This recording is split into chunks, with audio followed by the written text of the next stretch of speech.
Assalamualaikum warahmatullahi wabarakatuh. Bismillah walhamdulillah wassalatu wassalamu ala rasulillah wa ala alihi wa sahbihi wa mawalah.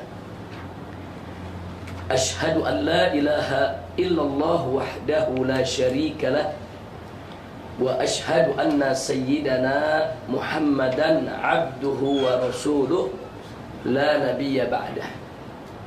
Allahumma anfa'na bima 'allamtana wa 'allimna ma yanfa'una. Allahumma zidna 'ilma warzuqna fahma wa atina hikmah. Allahumma barik lana fi majlisina hadha bi rahmatika ya arhamar rahimin. Walhamdulillahi rabbil alamin. Kepada yang mulia, yang sama kita cintai, Sayyidil Walid Al-Habib Umar Asy-Syatiri hafizahullah ta'ala wa ra'ahu wa ardah, famatanallahu bituli hayatih wa nafa'ana bi'ulumih fid din wad dunya wal akhirah, amin ya rabbal alamin. Begitu juga kepada yang mulia tuan-tuan dan puan-puan, hadirin dan hadirat rahimakumullah. Baru saja Habib Umar, guru kita tercinta, sedikit menyinggung soal persoalan cinta kepada Nabi dan macam mana sikap kita manakala Nabi dihina, direndahkan, dinistakan. Berkaitan dengan ini, terkadang di tengah masyarakat, di tengah umat terjadi kerancuan. Ada orang bercakap, kenapa mesti marah? Dulu Nabi dihina tak marah, kok sekarang kita mesti marah? Kalau dulu Nabi dihina oleh orang-orang kafir, Nabi tidak marah, itu kan contoh buat kita. Mestinya kita contoh Nabi juga tak marah. Ada orang bercakap macam itu.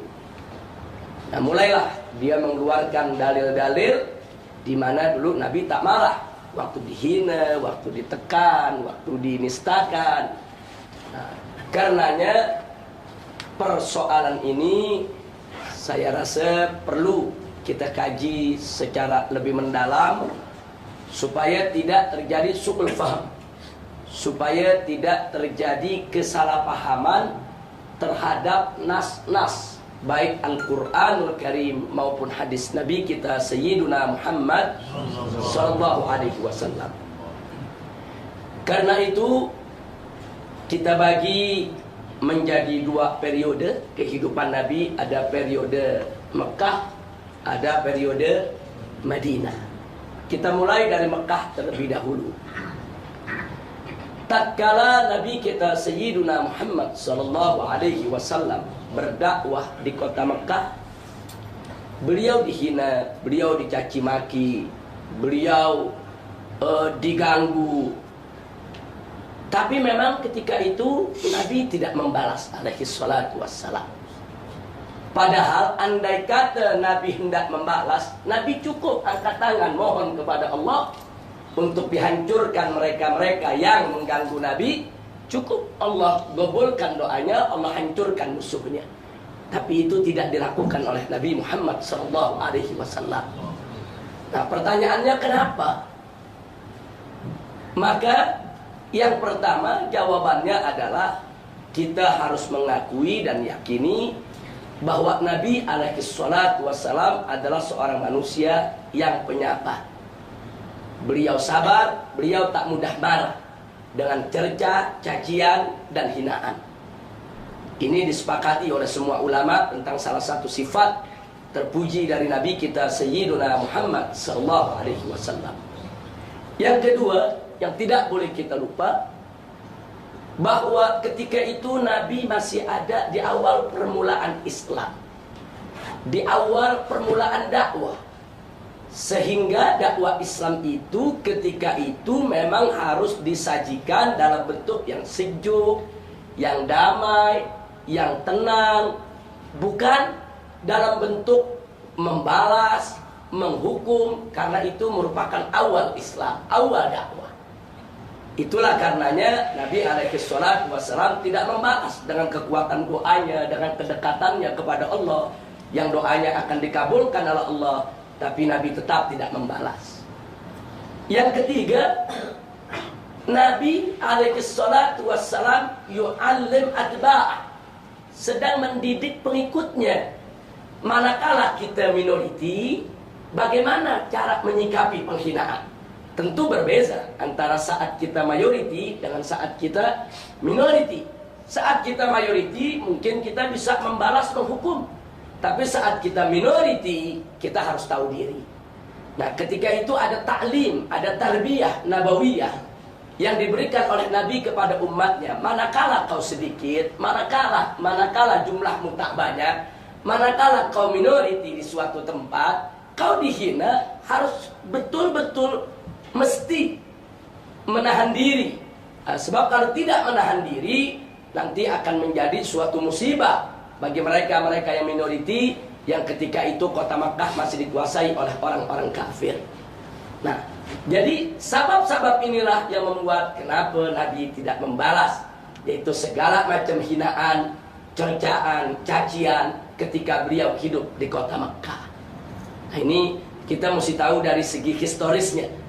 Nah, jadi kenapa dan bagaimana mesti kita jawab. Sebetulnya masih banyak sebab-sebab yang lainnya, tapi kita cukupkan 3 ini. Paling tidak sudah bisa kita lihat Nabi penyabar. Memang itu salah satu yang mesti dilakukan oleh Nabi di awal Islam. Tidak tergesa-gesa, tidak terburu-buru, mesti tenang, mesti damai, mesti sejuk. Dan juga mengingat bahwa umat Nabi ketika itu masih sedikit, minority. Jadi tak boleh, jangan sampai mereka menjadi mangsa dari kalau mereka melakukan perlawanan terhadap penghinaan, sementara mereka sedikit, musuh banyak, mereka akan jadi mangsa, mereka akan jadi korban nantinya daripada kekejaman orang-orang kafir. Masih periode Mekah, ketika Nabi alaihi salatu wassalam berangkat hijrah ke kota Taif, beliau diusir dari kota Taif. Itu di kota Taif, perempuan, laki-laki, budak-budak keluar dari rumah. Mereka lontari, mereka lempari Nabi dengan batu, dengan kayu. Mereka caci maki, mereka hina, sampai Nabi berlumur darah. Baju beliau yang serba putih merah karena banyaknya darah yang mengalir, yang keluar. Sampai Nabi diusir daripada kota Taif. Yang menarik ketika itu ada malaikat datang ke Nabi alaihi salatu wassalam mengatakan, "Ya Muhammad, murni. Wahai Muhammad, perintahkan aku untuk aku terbalikan gunung yang ada di Taif ini, untuk aku hancurkan penduduk Taif." Jadi ada malaikat marah melihat Nabi diperlakukan macam itu oleh orang Taif. Tapi apa jawab Nabi kepada malaikat tadi? La bal arju an yakhruja min aslabihim man yu'minu billahi wa rasuli awal yaumil akhir. Jadi kata Nabi, Jangan kau hancurkan mereka, jangan kau bunuh mereka. Sebab aku berharap, aku memohon kepada Allah, nanti di suatu saat akan keluar daripada sulbi mereka generasi penerus yang beriman kepada Allah dan Rasulnya. Dan doa Nabi mustajab. Sampai hari ini tak satu pun ada orang kafir di kota Taif. Sampai hari ini tak ada satu pun orang-orang dulu yang pernah menghujat Nabi, menghina Nabi, keturunannya akhirnya semuanya masuk Islam, beriman kepada Allah dan Rasulnya. Nah, di sini menarik. Nabi alaihi salatu wassalam ketika itu mampu untuk membalas. Karena malaikat datang menawarkan diri. Kalau Nabi mau balas, hari itu bisa dibalas dengan izin Allah. Karena malaikat ini diutus oleh Allah subhanahu wa ta'ala untuk membantu Nabinya. Jadi kalau Nabi mau membalas ketika itu sangat mungkin Nabi untuk membalas. Kalau Nabi ingin menghukum, saat itu Nabi boleh untuk menghukum. Tapi kenapa Nabi tak lakukan? Nabi tak menghukum, Nabi tak membalas. Bahkan Nabi biarkan mereka dengan perbuatannya. Bahkan Nabi doakan supaya keturunannya beriman kepada Allah dan Rasulnya. Nah, tentunya jawabannya yang pertama, seperti tadi, ini bukti dalil bagaimana sabrun Nabi SAW. Bagaimana sabarnya Nabi SAW, tidak tergesa-gesa, tidak terburu-buru untuk menghukum atau membalas kepada suatu kaum. Yang kedua yang tidak boleh lupa, ini ada fiqhud dakwah. Nah, di mana fiqh dakwah? Karena orang-orang Taif ini sebetulnya tak kenal Nabi, mereka tak tahu Nabi. Tapi kenapa mereka marah kepada Nabi dan Nabi diusir dari kota Taif? Mereka adalah mangsa provokasi dari orang-orang kafir Quraisy di kota Makkah. Karena setiap ada orang datang ke kota Makkah diprovokasi oleh orang-orang kafir Quraisy. Awas, hati-hati, jangan dekat-dekat Muhammad. Muhammad itu penjahat, Muhammad itu penipu, Muhammad itu pengganas, Muhammad itu merusak daripada persatuan kesatuan bangsa. Muhammad itu sahir majnun, tukang sihir yang sudah gila. Ini semua fitnah. Tuh, ini semua fitnah. Buhtanun azim. Nah, tapi tidak sedikit masyarakat di kota Taif yang terpengaruh dengan fitnah tadi, dengan provokasi tadi. Sebetulnya mereka tidak kenal siapa Muhammad. Mereka tidak tahu siapa Muhammad. Tapi karena provokasi tadi, akhirnya mereka terpengaruh. Mereka benci mendengar nama Muhammad. Karenanya, begitu manusia yang bernama Muhammad datang ke kota mereka, mereka usir tanpa konfirmasi, tanpa tabayun. Mereka sudah termakan dengan provokasi orang-orang kafir Quraisy. Nah, sehingga di sini Nabi alaihi salatu wassalam melihat bahwa penduduk Taif ini hanya mangsa provokasi, korban provokasi. Kalau mereka ini korban provokasi, mangsa provokasi, tak patut mereka untuk dihukum, tak patut mereka untuk dibalas. Mereka yang menjadi mangsa provokasi, mestinya mereka dikasihani. Mereka mestinya ditunjukkan di jalan yang benar, bukan dihukum ataupun dibalas. Inilah fiqhud dakwah yang diajarkan oleh Nabi alaihi salatu wassalam kepada umatnya. Jadi berbeza antara orang yang sudah tahu dengan orang yang belum tahu. Orang yang sudah tahu bersalah, dia dihukum. Orang yang belum tahu bersalah, mesti diberitahu dulu, diajarkan dulu, bukan dihukum. Itulah yang diambil jalan oleh Nabi kita Sayyiduna Muhammad sallallahu alaihi wasallam. Jadi peristiwa di Taif itu bukan hanya yadullu ala sabrin Nabi sallallahu alaihi wasallam, bal yadullu ala dakain Nabi. Jadi bukan hanya menunjukkan kepada sabarnya Nabi, tapi juga menunjukkan kepada cerdasnya Nabi, pandainya Nabi, kemudian pinternya Nabi, bagaimana beliau mampu menerapkan fiqh dakwah yang begitu sempurna untuk dalam rangka menjalankan kewajibannya sebagai seorang Rasul, utusan Allah subhanahu wa ta'ala.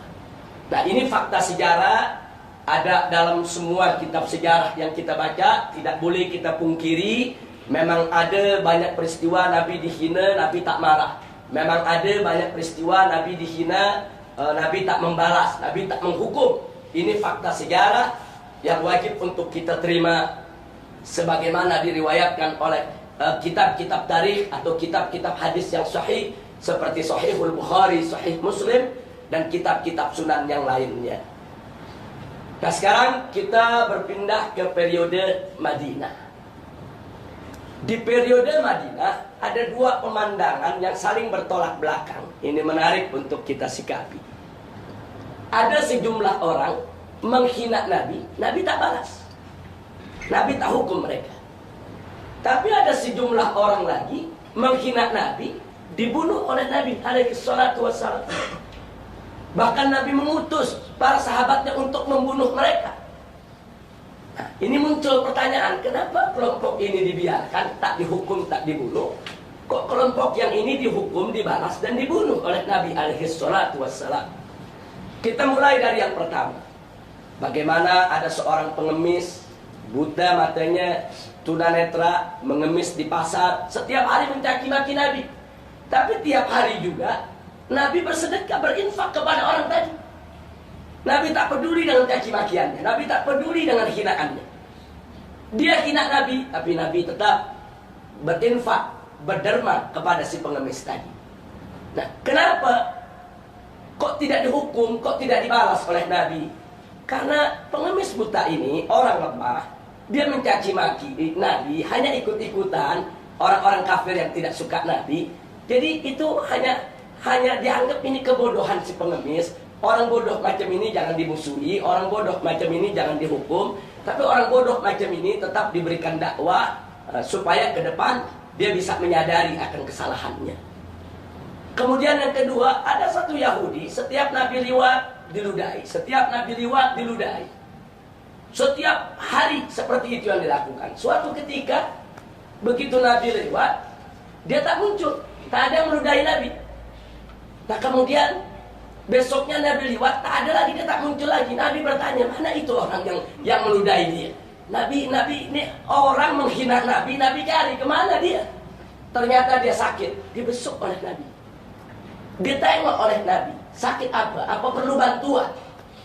Ini menarik, orang menghina Nabi tidak dihukum, tidak dibalas oleh Nabi alaihi salatu wassalam. Bahkan begitu sakit ditengok oleh Nabi. Lagi-lagi di sini kita lihat, di sini ada fiqh dakwah. Orang ini menghina Nabi hanya urusan pribadi, bukan menyangkut urusan-urusan untuk memprovokasi orang lain membenci Nabi. Nah, dalam batas ini dimaklumi oleh Nabi alaihi salatu wassalam, tidak dihukum, tidak dibalas.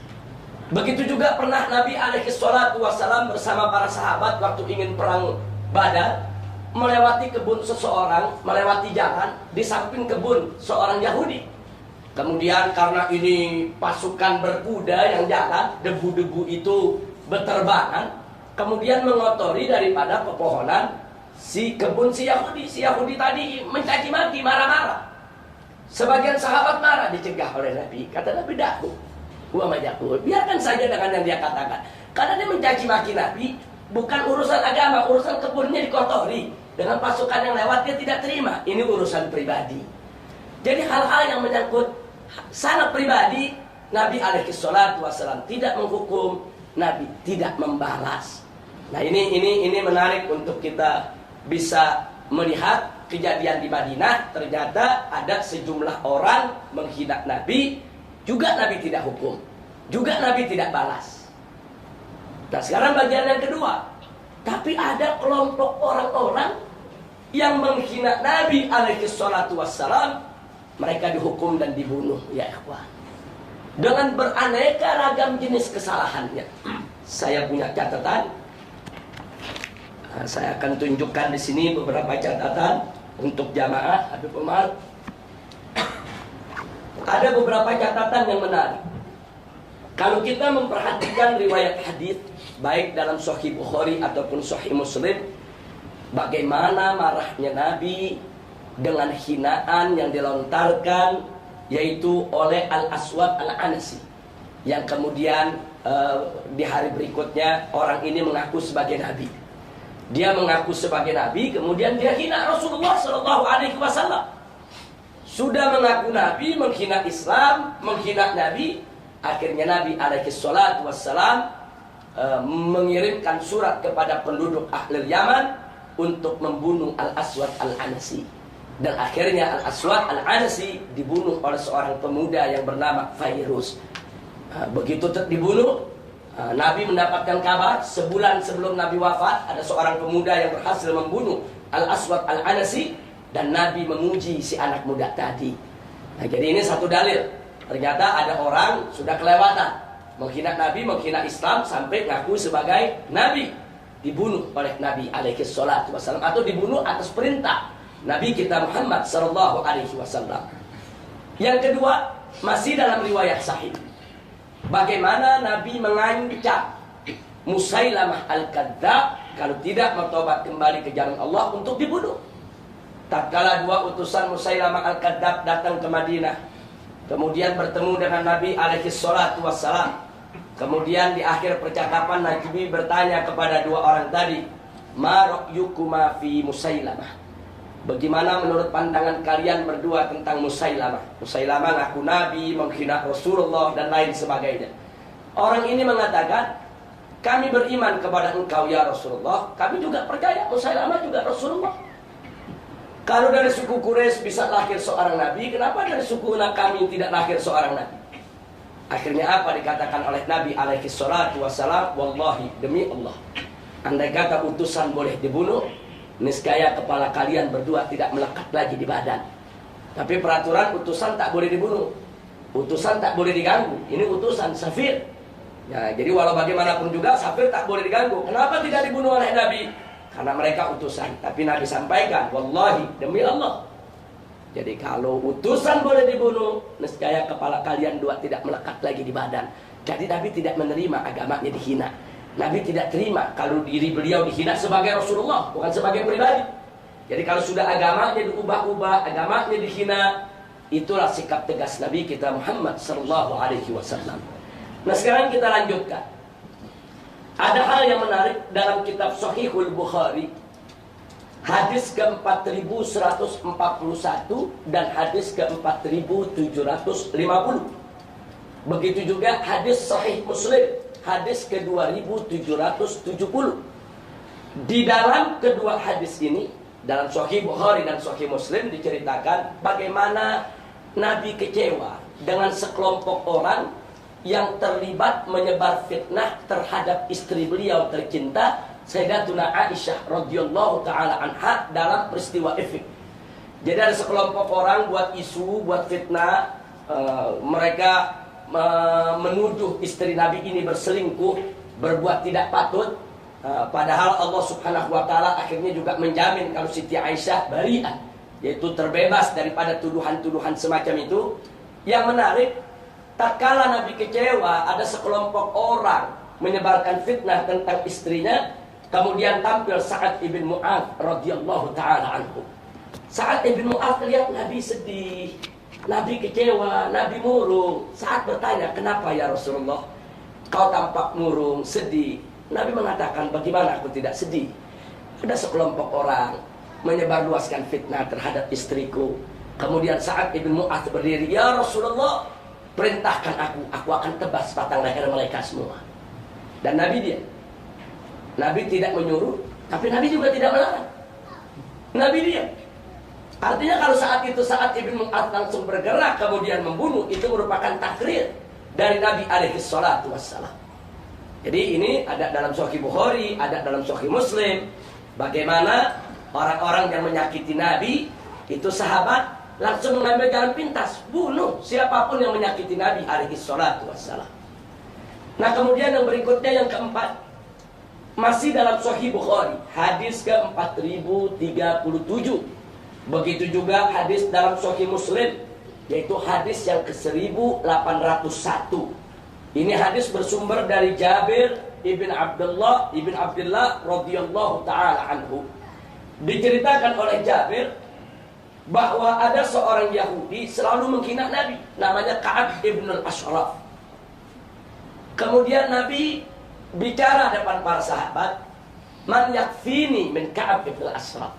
Siapa yang bisa menyelesaikan yaitu urusan penghinaan ini yang dilakukan oleh Ka'ab ibn al-Ashraf? Kemudian seorang sahabat yang bernama Muhammad ibn Maslamah berdiri, "Ana ya Rasulullah." Aku ya Rasulullah. Nabi utus Maslamah berangkat, dibunuhnya Ka'ab ibn al-Ashraf. Jadi dibunuh atas perintah Nabi alaihi salatu wassalam. Karena Ka'ab ibn al-Ashraf sudah terlalu menghina Nabi, bahkan memprovokasi masyarakat untuk menghina Nabi. Maka itu hinaan tadi tidak dibiarkan oleh Nabi alaihi salatu wassalam. Ini ada dalam Sahih Bukhari dan ada dalam Sahih Muslim. Kemudian yang kelima, masih dalam Sahih Bukhari, hadis ke-4038, 4039 dan 4040. 3 hadis berturut-turut. Dan hadis ini bersumber dari Al-Barra ibn Azib radhiyallahu taala anhu. Al-Barra menceritakan bahwa Nabi pernah mengutus beberapa orang Ansor. Orang-orang Ansor, beberapa orang dikumpulkan oleh Nabi, diutus untuk apa? Untuk membunuh Abu Rafi' Abdullah ibn Abil Hukai. Nah, ini juga seorang Yahudi yang terus-menerus menyakiti Nabi, menghina Nabi, merendahkan Nabi, menistakan Islam. Nabi panggil orang-orang Ansor, diutus untuk membunuh orang ini. Ini juga ada dalam Sahihul Bukhari. Nah, jadi yang ingin kita garis bawahi, ternyata kalau kita buka hadis, ada orang menghina Nabi dibiarkan, ada orang menghina Nabi dibunuh atas perintah Nabi. Karenanya kita mesti bisa memahami kenapa yang ini tak dibunuh, yang ini dibunuh. Nah, jadi tak boleh kita generalisir, sehingga tak boleh juga ada orang bercakap, "Oh, Nabi dulu dihina diam, jadi kita juga harus diam kalau Nabi dihina." Tunggu dulu, tidak semua penghina Nabi dibiarkan, tidak semua penghina Nabi didiamkan. Tidak semua penghina Nabi tidak dihukum oleh Nabi. Ini sudah kita baca barusan 5 hadis dalam Bukhari Muslim, bagaimana Nabi mengutus para sahabatnya untuk membunuh para penghinanya. Yang keenam, Dari Sunan Abi Daud, hadis ke-2683 dan hadis ke-4359. Di sini disebutkan bahwa Rasulullah Shallallahu Alaihi Wasallam saat Fathu Makkah, saat menaklukkan kota Makkah, Nabi pesan kepada para sahabat, kalau kalian bertemu, disebut oleh Nabi satu persatu namanya, Fulan bin Fulan, Fulan bin Fulan, Fulan bin Fulan, termasuk Ikrimah putra Abu Jahal. Kata Nabi, kalau kau bertemu dengan mereka, walaupun mereka bergelantungan di sitar Ka'bah, di kain Ka'bah, bunuh mereka. Nah, kenapa sampai sedemikian rupa? Walaupun bergelantungan di sekitar Ka'bah, kata Nabi, bunuh. Karena mereka-mereka ini sudah kelewat batas di dalam melakukan hijab, di dalam melakukan penghinaan terhadap Nabi, penghinaan terhadap Islam, gangguan terhadap Islam. Sehingga Nabi memberikan pesan, kalau yang lain boleh dimaafkan, yang lain yang sudah ditaklukkan kota Mekah boleh diberikan pengampunan. Tapi ada beberapa orang, kata Nabi, tidak diampuni, tidak dimaafkan, walaupun mereka bergelantungan di sitar Ka'bah. Nabi perintahkan untuk membunuh mereka. Nah, di hadis ini diriwayatkan juga dalam tarikh Ibn Ishaq, dalam tarikh Ibn Hisham, dalam tarikh Al-Waqidi. Kemudian kita bisa juga temukan juga di Tabaqat Ibn Sa'ad, kemudian tarikh At-Tabari, dan juga kita temukan dalam riwayat Al-Imam Ad-Dimyati. Jadi ini ma'ruf dalam kitab sejarah peristiwa ini. Ada orang-orang tertentu yang Nabi ampuni, seperti Abu Sufyan dimaafkan. Bahkan Nabi mengatakan, barang siapa yang masuk ke rumah Abu Sufyan fahuwa amin. Barang siapa yang masuk ke rumah Abu Sufyan saat menaklukkan kota Mekah, maka mereka aman, mereka tidak diganggu. Jadi ada orang-orang yang dimaafkan oleh Nabi, diampuni, tapi ada orang yang tidak diampuni oleh Nabi, saudara. Nah, kemudian yang ketujuh, dalam Sunan Abi Daud hadis ke-4361 yang bersumber dari Abdullah ibn Abbas radhiyallahu taala anhuma. Ini menarik.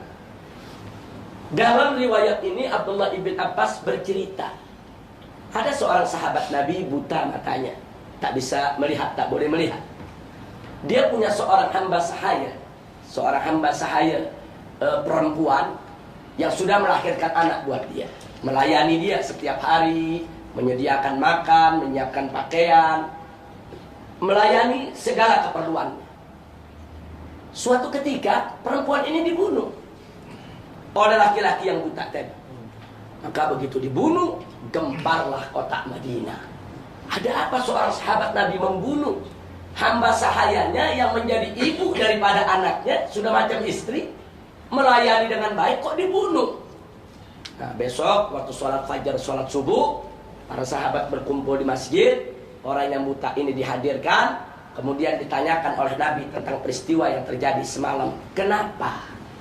Kata Nabi, perempuan itu baik denganmu, dia melayanimu, dia yang memenuhi segala keperluanmu, setiap hari menyediakan makan, menyiapkan pakaian. Kenapa kau bunuh?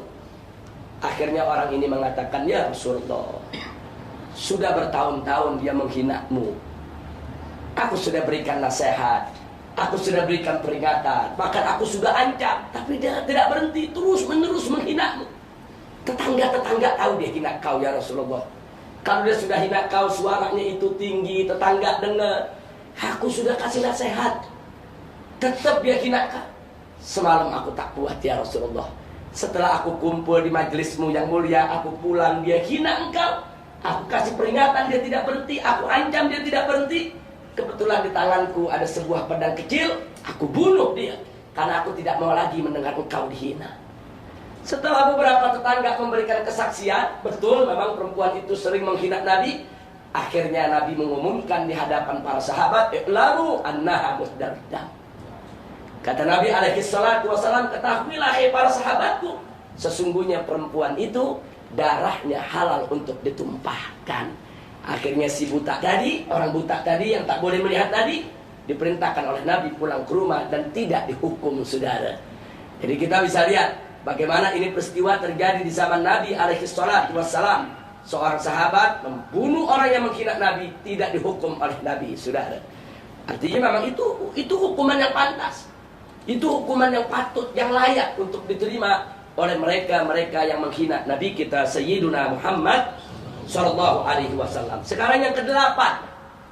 Yang kedelapan dalam Sunan Abi Daud, hadis ke-4362 yang bersumber dari Sayyidina Ali ibn Abi Thalib radhiyallahu anhu wa karamallahu wajha.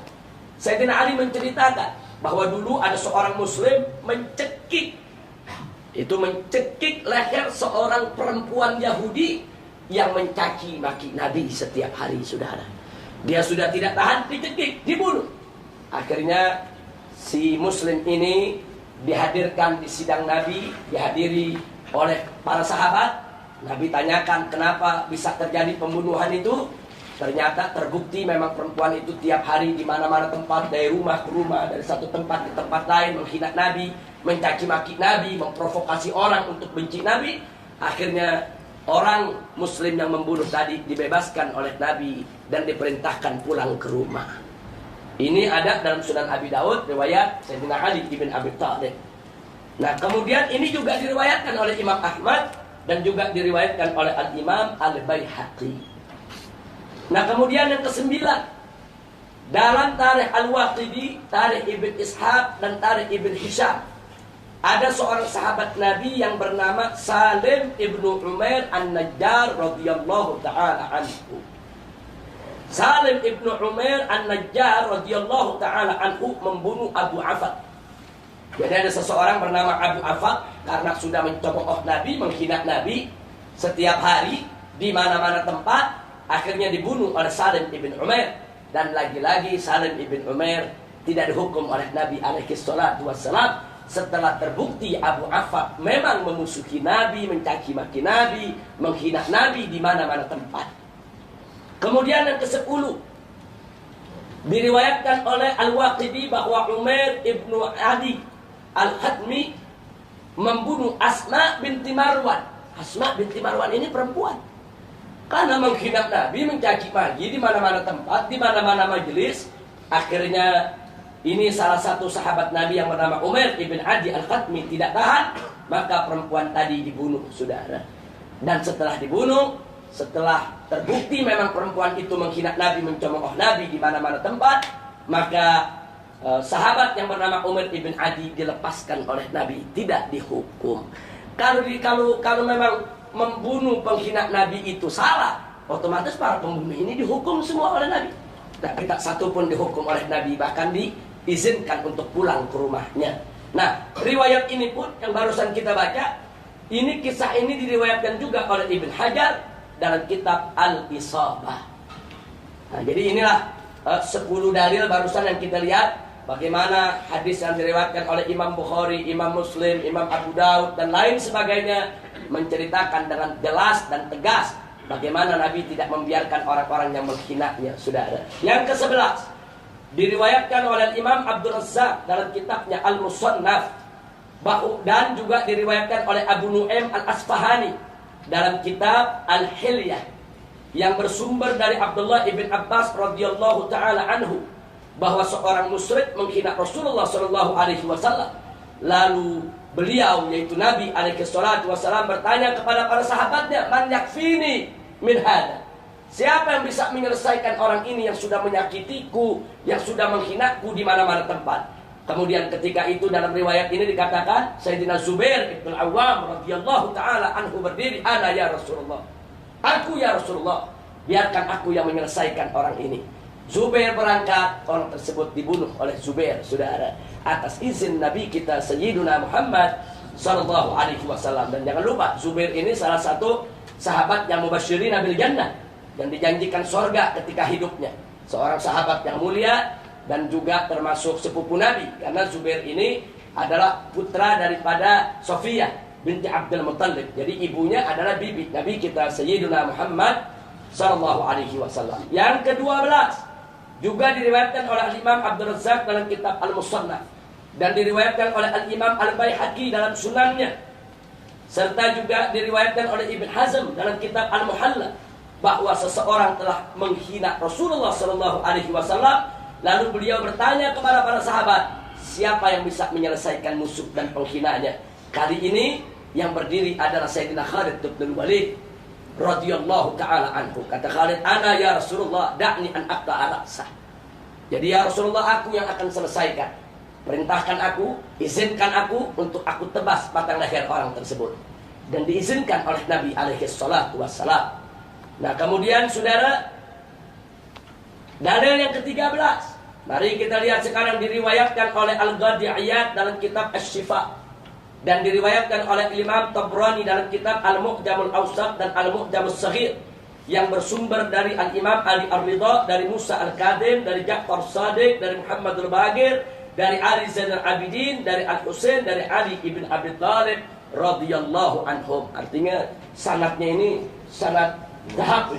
Nah, ini sanadnya sanad Ahlul Bait, ini sanadnya dari Sayyidina Ali ke putranya, ke cucunya dan seterusnya. Nah, di sini diceritakan apa saudara? Di sini diceritakan bahwa Nabi pernah bersabda. Nabi menyampaikan kepada para sahabat, barang siapa yang menghina Nabi, maka bunuhlah ia.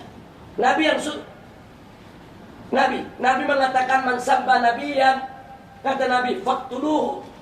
Barang siapa yang mencaci maki seorang nabi, bunuh, kata Nabi. Kemudian Nabi mengatakan, wa man sabba ashabi, dan barang siapa yang mencaci maki para sahabatku, wadribuhu, pukul dia.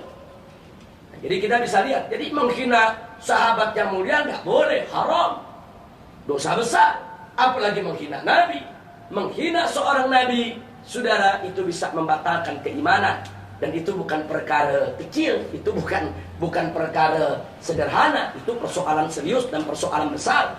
Menghina Nabi, makanya Nabi mengatakan, barang siapa ada yang menghina Nabi, bunuh. Nabi yang perintahkan ini, sebagaimana diriwayatkan oleh Al-Imam Al-Ghadi'iyat di dalam kitab Asy-Syifa.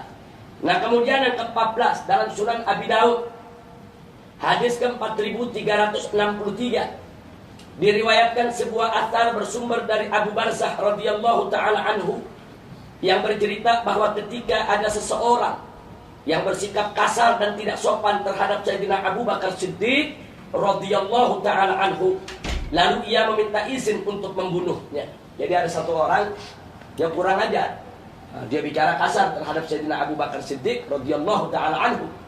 Nah kemudian ada seseorang minta izin kepada Sayyidina Abu Bakar untuk membunuh orang tadi, karena sudah menghina sahabat Nabi. Tapi apa jawaban Abu Bakar Siddiq radhiyallahu taala anhu? Beliau mengatakan tidak boleh membunuh orang yang menghinanya, kecuali kalau yang dihina adalah Nabi. Kata Sayyidina Abu Bakar, kau jangan bunuh dia karena dia hina aku.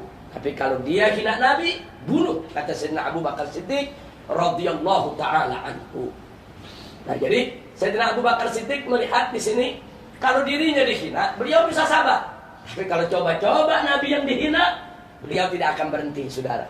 Coba-coba hina Nabi akan dibunuh oleh Sayyidina Abu Bakar Siddiq radhiyallahu taala anhu. Nah kemudian yang ke-15, itu yang barusan, yang tadi, yang nomor 14 itu diriwayatkan juga oleh Imam Nasai, diriwayatkan juga oleh Al-Imam Al-Hakim dalam kitab Al-Mustadrak, diriwayatkan juga oleh Imam Ahmad dalam musnadnya, diriwayatkan juga oleh Imam Baihaqi dalam sunannya.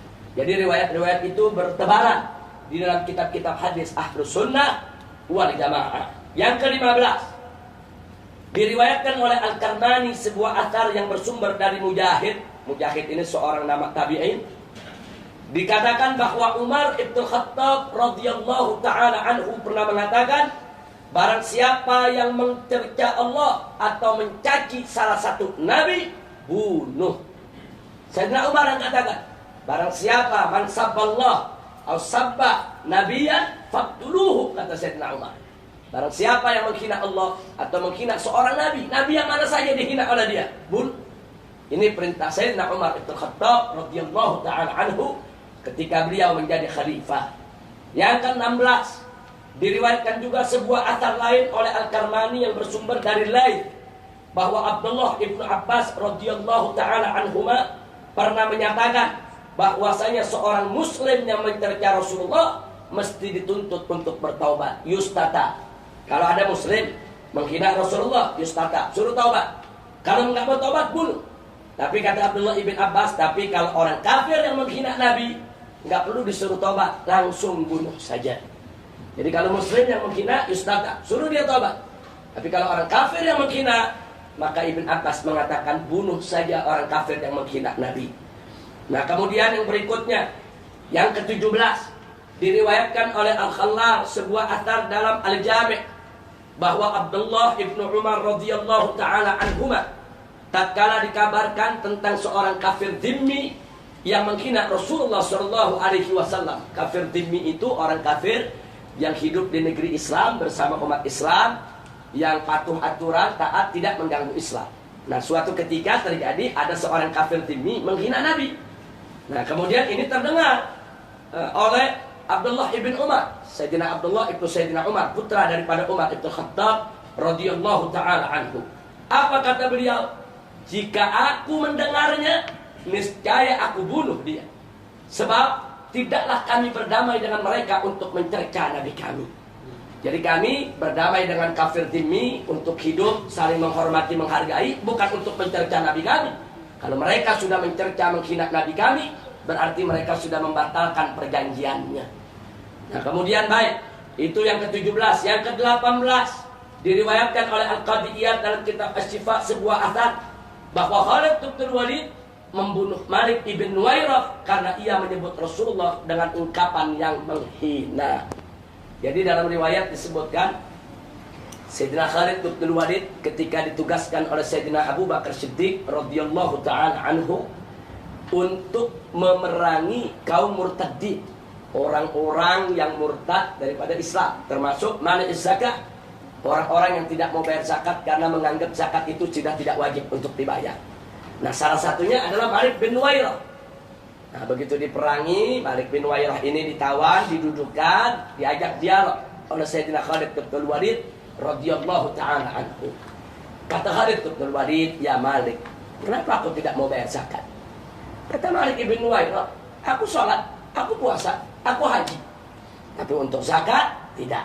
Zakat itu hanya wajib waktu Nabi masih hidup. Sekarang Nabi sudah tidak ada, tak perlu kita bayar zakat."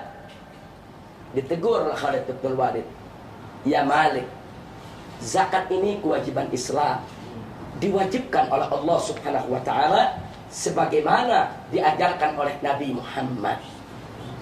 Ini kalimat Khalid. Begitu Sayyidina Khalid menyebut Nabi Muhammad, ini Malik ibn Nuwairah nyengir, saudara. Tertawa kecil. Apa dia bilang? "Muhammad sahibu? Muhammad teman Anda?" Nadanya menghina. Jadi waktu Sayyidina Khalid mengatakan, "Ya Malik, zakat ini kewajiban Islam, diwajibkan oleh Allah Subhanahu wa taala sebagaimana diajarkan Nabi Muhammad." Tahu tuh dijawab oleh Malik, "Muhammad sahibu, Muhammad teman ente, Muhammad teman Anda." Begitu dengar kalimat ini Khalid bin Walid marah, sudah berdiri, kurang aja. Kau sebut nama Nabi dengan begitu hina. Kau sebut nama Nabi dengan merendahkannya. Dicabut pedangnya oleh Khalid bin Walid. Dia tebas batang leher Malik ibn Nuwairah. Dibunuh. Ketika itu ada beberapa kaum muslimin melihat kejadian, tidak terima. Akhirnya tidak terima, mereka lapor ke Sayyidina Umar ibn Khattab radhiyallahu taala anhu. Laporannya, Sayyidina Khalid main bunuh orang. Kok lagi dialog orang dibunuh? Macam mana itu? Mereka nggak terima. Nah, kemudian Sayyidina Umar ibn Khattab bawa orang-orang yang melapor ini menghadap ke Khalifah Sayyidina Abu Bakar Siddiq radhiyallahu taala anhu. Sayyidina Abu Bakar tanya, "Bagaimana Khalid membunuh dia? Apa ceritanya?" Diceritakan. Khalid bin Walid dialog, kasih tahu, "Ya Malik, zakat itu kewajiban Islam, diwajibkan oleh Allah Subhanahu wa taala sebagaimana diajarkan Nabi Muhammad." Begitu Khalid menyebut nama Muhammad, dijawab oleh Malik ibn Nuwairah, "Muhammad sahibu, Muhammad teman ente." Khalid marah karena dianggap menghina dalam menyebut nama Nabi. Dibunuh oleh Khalid. Lalu apa kata Sayyidina Abu Bakar Siddiq setelah mendengar cerita dengan beberapa saksi? Betul begitu ceritanya? Betul. Apa kata Abu Bakar Siddiq radhiyallahu taala anhu? Beliau katakan, "Wallahi, demi Allah, kalau aku yang mendengar Malik bicara begitu, aku yang tebas batang lehernya, bukan Khalid." Subhanallah. Jadi urusan menghina Nabi bukan perkara kecil, bukan perkara mudah. Ini perkara besar, perkara serius. Makanya Khalid bin Walid tidak disalahkan oleh Sayyidina Abu Bakar Siddiq. Bahkan Sayyidina Abu Bakar Siddiq mengatakan, "Kalau aku yang mendengar, aku yang bunuh dia." Coba-coba dia hina Nabi dengan menyebut nama Nabi sebegitu hina. Subhanallah, alhamdulillah, wa la ilaha illallah, wallahu akbar. Nah, kemudian baiklah. Setelah kita mengetahui sedemikian rupa, itu barusan kita dapatkan dalam kitab Asy-Syifa, yaitu karangan Al-Imam Qadhi Iyad. Nah, ini bisa kita lihat sekarang yang ke-19. Al-Imam Ibn Hazm dalam kitab Al-Muhalla juga meriwayatkan sebuah athar ketika ada orang yang menghina Khalifah Umar bin Abdul Aziz. Ini salah satu khalifah yang adil, khalifah yang luar biasa, diakui oleh para ulama akan kesolehannya, keistiqomahannya, keimanan, ketakwaannya. Nah, jadi ada orang menghina khalifah. Nah, kemudian Khalifah Umar bin Abdul Aziz menyurati gubernur di wilayah Kufah, yaitu di tempat di mana orang itu menghina khalifah dan ditangkap oleh gubernur. Apa kata Sayyidina Umar bin Abdul Aziz dalam suratnya? Di situ dikatakan, kau lepaskan orang itu, jangan kau hukum karena dia menghinaku. Tapi kalau dia menghina Nabi, bunuh. Jadi para khalifah ini sepakat, kalau udah Nabi yang dihina, bunuh. Kalau Nabi yang dihina, tidak ada ampun, saudara. Kalau Allah dan Rasulnya yang dihina, itu sudah menjadi persoalan besar yang tidak akan dibiarkan oleh para khulafa rasyidin maupun para sahabat yang lainnya radhiyallahu taala anhum. Yang terakhir, yang ke-20. Nah, ini yang tidak kalah menarik ini, Habib Umar. Kita sampaikan lagi Habib Umar buat semua jamaah. Yang ke-20 diriwayatkan oleh Al-Imam Abu Nu'aim Al-Asfahani dalam kitab Ad-Dalail dan oleh Al-Faqihi dalam kitab Akhbar Makkah. Ini menarik, yang bersumber dari Abdullah ibn Abbas radhiyallahu taala anhu, bahwa Rasulullah sallallahu alaihi wasallam bercerita mengabarkan kepada para sahabat. Apa cerita Nabi alaihi salatu wassalam? Kata Nabi, ada jin ifrit yang masuk Islam, namanya Samhaj. Nama jin ifrit ini Samhaj, dia masuk Islam. Kemudian Samhaj ini bertemu jin kafir yang bernama Mis'ar. Jin kafir ini melecehkan dan mencaci maki Nabi. Lalu apa yang dilakukan oleh Samhaj, jin ifrit yang sudah masuk Islam tadi? Maka jin kafir tadi dibunuh oleh Samhaj, saudara. Nah, dalam hadis ini diriwayatkan Samhaj pun dipuji oleh Nabi dan diganti namanya dari Samhaj menjadi Abdullah. Nah, akhirnya apa? Kalau kita baca kitab Al-Isabah yang dikarang oleh Ibn Hajar, atau kita baca kitab Usudul Ghabah yang dikarang oleh Ibn Athir, di situ diceritakan bahwa Abdullah Samhaj ini salah seorang sahabat Nabi dari kalangan jin. Jadi kita bisa lihat sampai di alam jin pun sahabat Nabi dari kalangan jin muslim tidak rela kalau ada jin-jin kafir yang menghina Nabi, saudara. Nah, jadi dengan adanya dalil-dalil ini, berarti di depan kita bisa lihat ada kelompok yang menghina Nabi tak dibalas, tak dihukum. Tapi ada kelompok yang menghina Nabi dihukum, dibalas. Nah, sehingga untuk mengambil keputusannya, itulah yang dikatakan oleh Al-Imam Abdurrahman Ad-Dibai dalam kitab As-Siratun Nabawiyah yang kita kenal dengan Maulid Diba. Di situ dikatakan tentang Nabi alaihi salatu wassalam, wa ya'fu 'anil dzambil ladzi fi haqqihi wa sababihi. Wa idza tuji'a haqqullah lam yakum ahadun lighadabihi. Jadi dikatakan oleh Imam Ad-Diba dalam kitab Maulid Diba yang sering dibaca oleh umat Islam, salah satu sifat Nabi adalah wa ya'fu 'anil dzambil ladzi fi haqqihi wa sababihi. Jadi Nabi itu mudah sekali memaafkan kesalahan orang lain yang berkaitan dengan pribadinya. Kalau berkaitan dengan pribadi Nabi, urusan pribadi Nabi, Nabi maafkan, Nabi nggak balas, Nabi nggak hukum. Wa idza dunya haqqullah, tapi kalau hak Allah yang dilanggar, urusan agama yang dihilangkan, lam yakun ahadun lighadabi. Tidak ada seorang sahabat pun yang mampu berdiri tegak untuk mencegah murkanya Nabi, marahnya Nabi. Jadi Nabi alaihi salatu wassalam, kalau pribadi dihina, Nabi tak balas. Tapi kalau Islam yang dihina, Nabi akan tegakkan hukum, saudara. Nah, karena itu kembali ke persoalan ini, kesimpulannya ada orang kafir menghina Nabi di depan Nabi. Nabi masih hidup. Ini kita cerita tatkala Nabi masih hidup. Nabi hidup, ada orang kafir menghina Nabi. Maka hinaan itu dua kemungkinan. Boleh masalah pribadi, boleh juga masalah agama. Kalau masalah pribadi, Nabi maafkan, Nabi tak balas. Tapi kalau masalah agama, dihukum oleh Nabi. Bahkan ada yang dibunuh, saudara. Itu untuk Nabi. Nah yang kedua, sahabat. Tatkala mereka hidup, Nabi dihina depan para sahabat. Maka kalau Nabi dihina di depan mata sahabat, itu bukan pribadi, itu urusan agama. Karena yang dihina bukan pribadi sahabat, yang dihina adalah Rasulnya, Nabinya, imamnya, panutannya. Maka itu sahabat, saudara, tidak ada yang memaafkan kalau Nabi dihina. Nabi dihina, mereka bunuh, saudara. Nah sekarang pertanyaannya, macam mana kalau Nabi dihina depan kita di zaman sekarang? Kalau itu urusan pribadi, boleh kita maafkan. Tapi kalau itu urusan agama, harus kita tegakkan hukum. Kalau Nabi dihina depan kita, bukan pribadi. Karena bukan pribadi kita yang dihina, bukan diri kita yang dihina. Yang dihina agama kita, akidah kita, keyakinan kita, Rasul yang diutus oleh Allah. Karenanya tidak boleh umat Islam tidak marah. Wajib, mesti marah untuk bela daripada kemuliaan Nabi-Nya alaihi salatu wassalam. Itu yang ketiga. Nah kesimpulan yang lainnya, mari kita contoh Nabi alaihi salatu wassalam. Kalau pribadi kita yang dihina, sabar, tahan diri. Kalau pribadi kita yang dihina orang, kita punya NGO dihina orang, sabar, sabar. Kalau diri kita dicaci maki orang, sabar. Contoh Nabi, pribadi, tapi tahan diri. Tapi kalau udah agama yang dilanggar, agama yang dihina, maka kita tidak boleh diam, saudara. Nah ini yang boleh kita sampaikan, yang perlu kita sampaikan supaya tidak su'ul faham. Sebab sekarang ini Habib Umar di mana-mana ada su'ul faham. Jadi ada yang mengatakan, ya sudahlah dulu Nabi dihina diam, kenapa kita marah?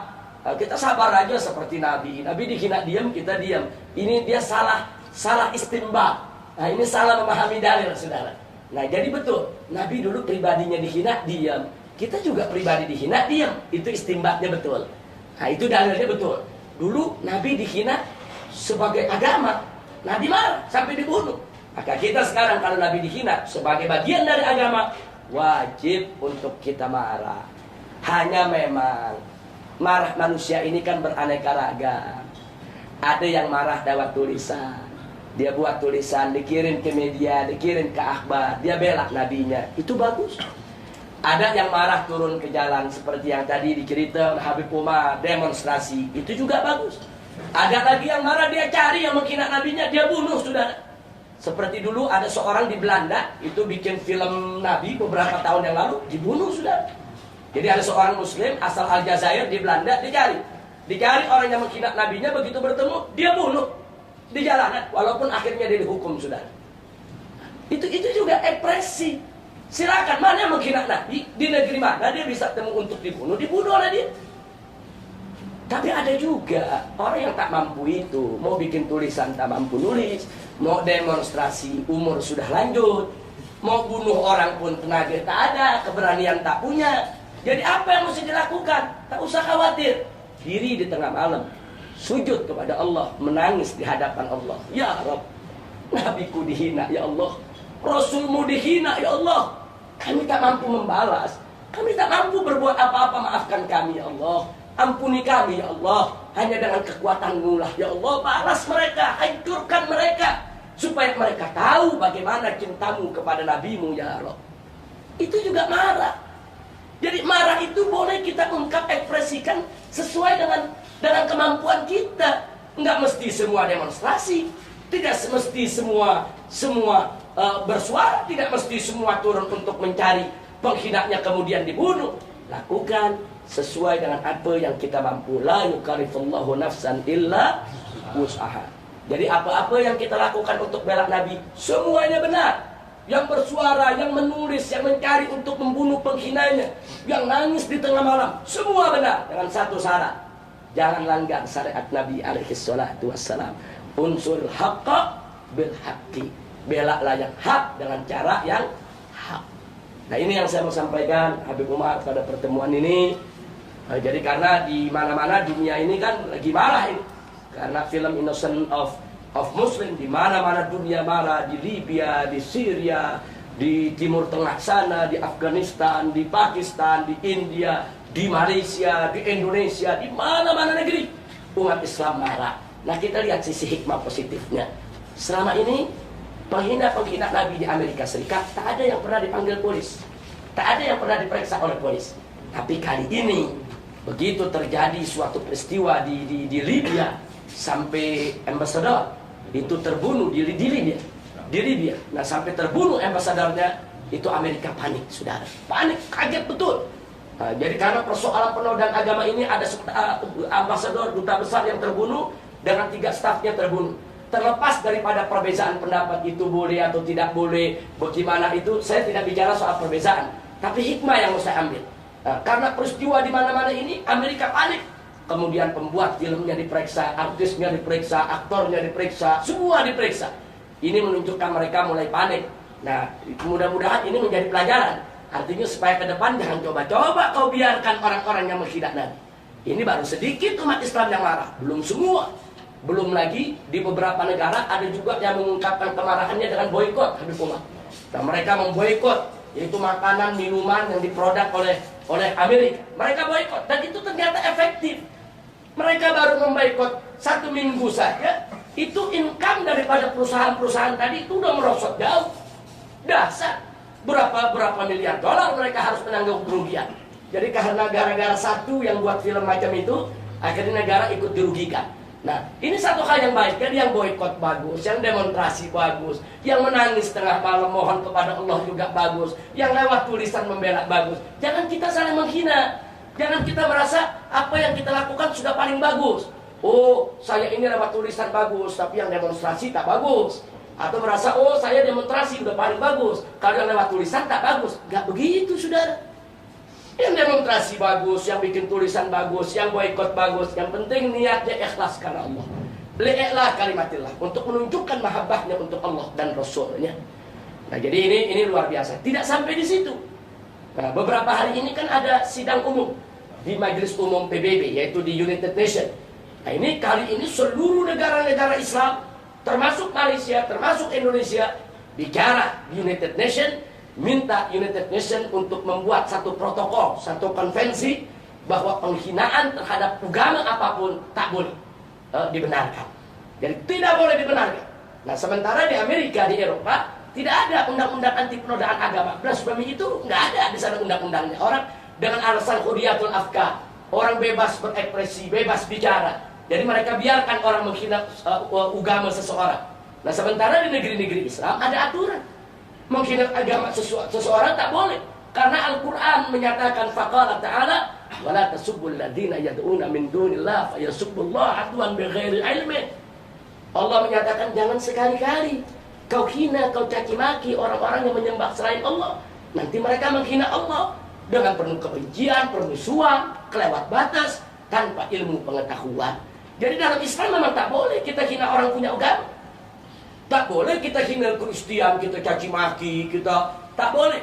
Nah, jadi ya, kita tidak membenarkan agama mereka. Agama yang benar adalah Islam, yang paling benar adalah Islam. Selain Islam tidak benar. Itu kewajiban kita untuk berdakwah, tapi bukan untuk mencaci maki agama lain. Jadi di negeri-negeri Islam ada undang-undang, ada konstitusi yang melarang umat Islam untuk menghina agama lain. Tapi di Amerika, di Eropa, undang-undang itu belum ada. Nah, dengan terjadinya peristiwa ini, Indonesia, Malaysia, Brunei, negara-negara Arab Timur Tengah, rame-rame mereka bicara di United Nations. Nah, saat ini sedang terjadi perdebatan supaya tidak boleh ada pembenaran terhadap penghinaan terhadap suatu agama dalam rangka untuk menjaga kedamaian global. Nah, jadi kita ambil hikmahnya saja. Intinya, ayo mari kita tunjukkan rasa cinta kita kepada Allah dan Rasulnya. Jangan biarkan Allah dihina, jangan biarkan Nabi dihina, jangan biarkan agama kita dihina. Ya, Allah Subhanahu wa taala Maha mampu untuk selalu mengagungkan, memuliakan zatnya dan memuliakan nabinya. Tapi bukan berarti kita mesti diam pada saat Allah dan Rasulnya dihina. Allah nyatakan dalam Al-Qur'an faqala ta'ala, ya ayyuhalladzina amanu kunu ansarallah. Hai orang-orang yang beriman, jadilah kamu sekalian sebagai pembela-pembela Allah, penolong-penolong Allah. Sebetulnya Allah tak perlu dibela, Allah tak perlu ditolong. Allah Maha Kuat, Maha Perkasa. Tapi kenapa Allah katakan jadilah kamu penolong Allah, pembela Allah? Maksudnya pembela agamanya, pembela nabinya, pembela hukumnya, pembela Qur'annya, pembela hukumnya, pembela ajarannya. Mudah-mudahan kita semua termasuk, yaitu ansarullah wa rasulih. Amin ya rabbal alamin. Saya pikir itu yang saya mau sampaikan. Habib Umar Asy-Syatiri, Sayyidil Walid, ana minta maaf tawalna alaikum wa bihadza syarah. Hakikat Rasul. Masyaallah, jazakumullahu khairal jaza. Saya pikir cukup apa yang saya sampaikan tadi. Jadi kesimpulannya, marilah kita ambil pelajaran yang sebaik-baiknya dari riwayat-riwayat yang sudah kita sampaikan tadi. Semuanya bersumber daripada Al-Quran dan Sunnah Nabi kita Sayyiduna Muhammad Sallallahu Alaihi Wasallam. Akhirnya boleh dicatat, nanti kalau pulang ke rumah boleh lihat apa firman Allah dalam surat At-Taubah ayat 61 dan ayat 63. Di mana Allah menyatakan faqala ta'ala walladzina yu'duna Rasulullah lahum adzabun alim, yaitu dan orang-orang yang menyakiti Rasulullah maka bagi mereka adalah adab yang pedih. Adab yang pedih, adab yang sangat menyakitkan. Itu siksa yang sangat pedih, siksa yang sangat menyakitkan. Itu surat At-Taubah ayat 61. Sedangkan surat At-Taubah ayat 63 Allah menyatakan faqala ta'ala alam ya'lamu annahu man yuhadidillaha wa rasulah fa anna lahu nar jahannama khalidan fiha. Jadi di sini dikatakan apakah mereka itu belum mengetahui bahwa sesungguhnya barang siapa yang menyakiti atau menentang Allah dan Rasulnya, sesungguhnya bagi mereka itu adalah siksa neraka jahanam dan mereka kekal di dalamnya. Nah kemudian yang lainnya surat Al-Ahzab. Nah boleh dibaca dari ayat 57 sampai ayat 61. Di ayat 57 dinyatakan faqala ta'ala innal ladzina yu'tunallaha wa rasulahu la'anahumullah fid dunya wal akhirah wa 'adda lahum 'adzaban muhina. Shadaqallahul azim. Jadi Allah menyatakan sesungguhnya mereka-mereka yang menyakiti Allah dan Rasulnya la'anahumullah, Allah laknat mereka fid dunya wal akhirah, baik di dunia maupun di akhirat, dan Allah siapkan bagi mereka adab yang menghinakan. Bahkan di ayat 61-nya surat yang sama Al-Ahzab Allah nyatakan mal'unin, mereka-mereka yang menentang Allah dan Rasulnya tidak mau kembali ke jalan yang benar, mereka mal'unin, mereka adalah orang-orang yang dilaknat. Kalau mereka tetap menyakiti Allah dan Rasulnya, Allah nyatakan ainama tuqifu ukhidhu wa qatilu taqtila. Kalau mereka tetap menghina Allah dan Rasulnya, dikasih peringatan tidak ngerti, maka mereka boleh ditangkap, diambil dan bunuhlah mereka dengan sebenar-benarnya, yaitu pembunuhan yang sejati. Jadi perintah Allah untuk membunuh siapa saja yang coba menghina Allah dan Rasulnya. Nah inilah yang boleh saya sampaikan pada malam hari ini. Mudah-mudahan manfaat untuk pribadi saya, juga manfaat untuk semua jamaah. Apa-apa yang benar datang dari Allah Subhanahu wa ta'ala sebagai taufik dan hidayahnya. Apa-apa yang salah datang dari diri saya, yaitu sebagai bentuk daripada kelemahan, keterbatasan ilmu saya, dan mudah-mudahan Allah memaafkan kita semua. Terima kasih kepada Habib Umar Asy-Syatiri, ayahanda yang saya cintai dan saya hormati, dan selalu kita doakan semoga beliau beserta keluarga senantiasa mendapatkan limpahan rahmat, karunia, kebahagiaan dari dunia hingga akhirat. Begitu juga semoga majlis ini senantiasa diberkahi oleh Allah, dijadikan majlisan thayyiban mubarakan wala hadratin nabi sallallahu alaihi wasallam bisirril Fatihah. Ya kan.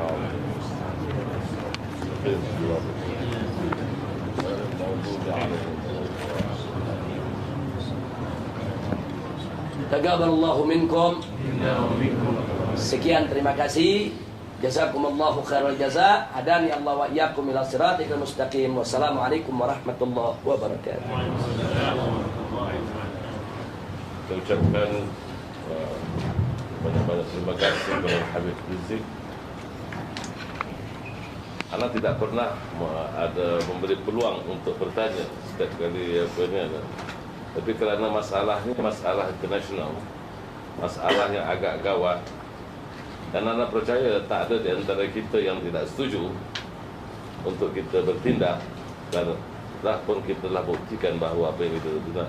Tapi kalau ada apa-apa yang ente orang mau rasa kurang puas atau mau pertanyakan, anda beri peluang.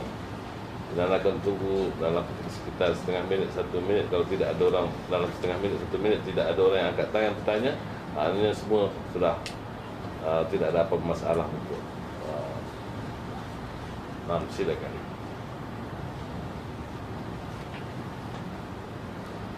Masya Allah. Syahna حبيب بحاجة إلى زيادة منكم. نعم.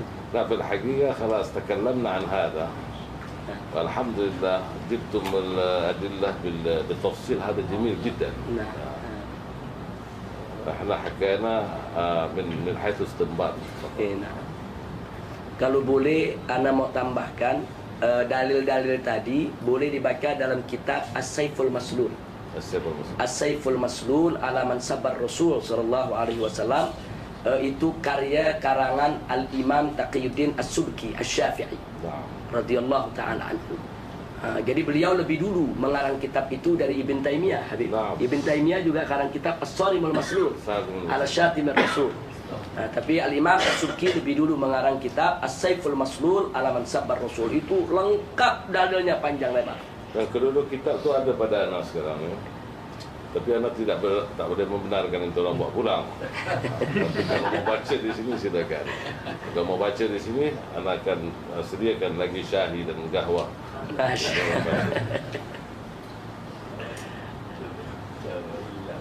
Masya Allah.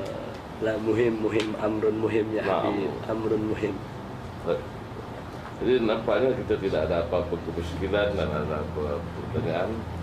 Satu saja kita nak sampaikan kepada Habib Rizik, kita hari itu tidak dapat bersama-sama dengan Habib pada satu hari bulan September, hari ulang tahun Front Pembela Islam. Kerana ketika itu masing-masing sudah ada rencana yang والعفو منكم وانا معذورين. نعم معذورين والحمد لله البرنامج يمشي على ما يرام بالبركه. نعم في الميدان في موناس نحن نسوي. نعم. Itu sajalah. Jadi kita sekali lagi kami ucapkan berjuta terima kasih kepada Sahibul Fadilah Al-Allama Al-Habib Muhammad Rizik Al-Husain bin Syahab. Begitu juga kepada Habib Al-Attas kerana sudi Faisal Al-Attas kerana sudi mampir ke tempat kami yang tawadhu. Wa jazakumullah khair jazak. Kita khatamkan kita punya majlis ta'lim.